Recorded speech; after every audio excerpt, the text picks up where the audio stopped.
Albert Einstein once said, everybody's a genius, but if you judge a fish by its ability to climb a tree, it will live its whole life believing that it is stupid. Ladies and gentlemen of the jury, today on trial we have modern day schooling. Glad you could come. Not only does he make fish climb trees, but also makes them climb down and do a 10-mile run. Tell me, school, are you proud of the things you've done? Turning millions of people into robots, do you find that fun? Do you realize how many kids relate to that fish swimming upstream in class, never finding their gifts, thinking they are stupid, believing they are useless? Well, the time has come, no more excuses. I call school to the stand and accuse him of killing creativity, individuality, and being intellectually abusive. He's an ancient institution that has outlived his usage. So, Your Honor, this concludes my opening statement, and if I may present the evidence of my case, I will prove it. Proceed. Exhibit A. Here's a modern day phone. Recognize it? Here's a phone from 150 years ago. Big difference, right? Stay with me. Here's a car from today. And here's a car from 150 years ago. Big difference, right? Well, get this. Here's a classroom of today. And here's a class we used 150 years ago. Now, ain't that a shame? In literally more than a century, nothing has changed. Yet you claim to prepare students for the future? But with evidence like that, I must ask, do you prepare students for the future or the past? I did a background check on you and let the record show that you were made to train people to work in factories, which explains why you put students in straight rows, nice and neat, tell them sit still, raise your hand if you want to speak, give them a short break to eat, and for 8 hours a day tell them what to think. Oh, and make them compete to get an A letter which determines product quality, hence grade A of meat.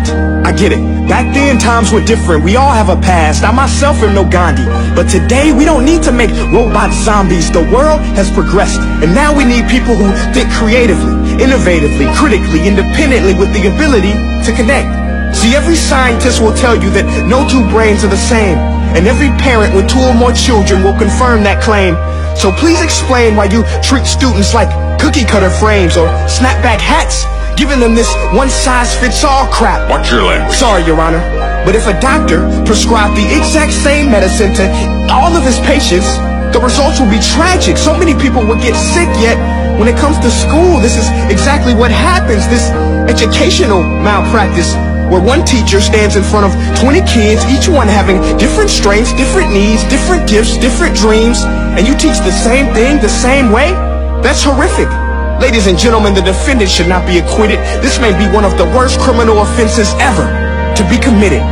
And let's mention the way you treat your employees. Objection. Overruled. I want to hear this. It's a shame. I mean, teachers have the most important job on the planet, yet they're underpaid? No wonder so many students are short-changed. Let's be honest.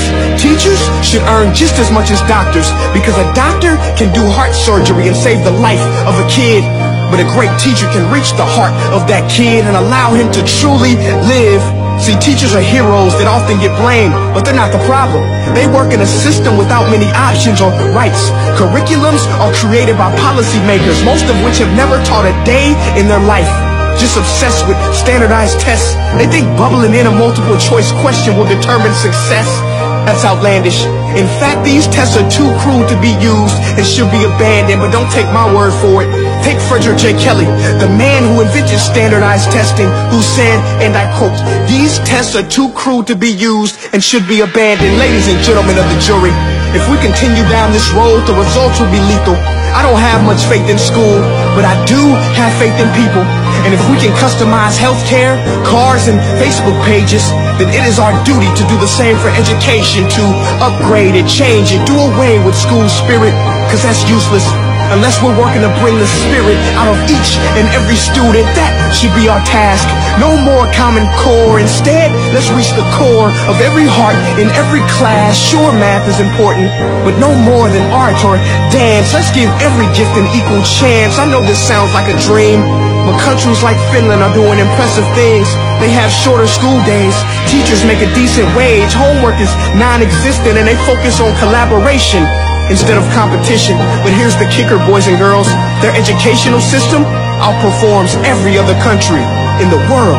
Other places like Singapore are succeeding rapidly. Schools like Montessori, programs like Khan Academy. There is no single solution, but let's get moving. Because while students may be 20% of our population, they are 100% of our future. So let's attend to their dreams, and there's no telling what we can achieve. This is a world in which I believe, a world where fish are no longer forced to climb trees. I rest my case.